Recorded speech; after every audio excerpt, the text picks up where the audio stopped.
the feeling like life is fine, like it's okay, but somehow some part of you knows that there's something missing? I remember when I was in my 20s, I was very driven and focused. And I was definitely a lucky one because I knew what I wanted to do. So I was in college and I decided I was going to be a psychologist, and I went to grad school.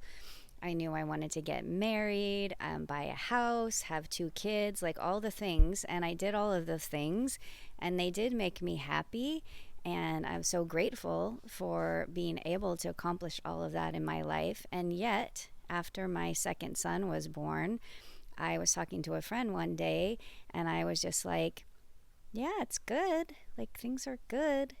But I just knew something was missing.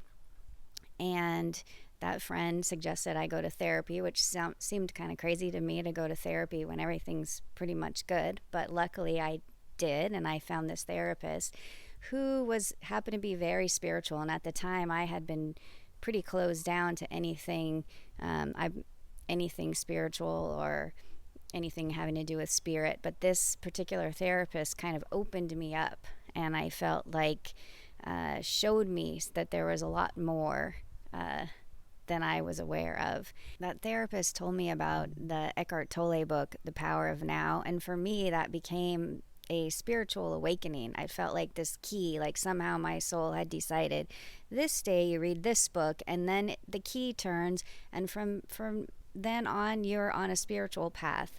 And it's been the truth. I learned how to be a active participant in creating the reality that I live in, creating the world that I want to live in.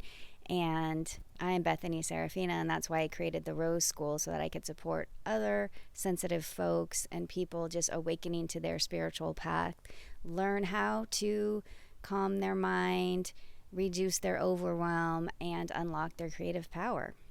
So welcome.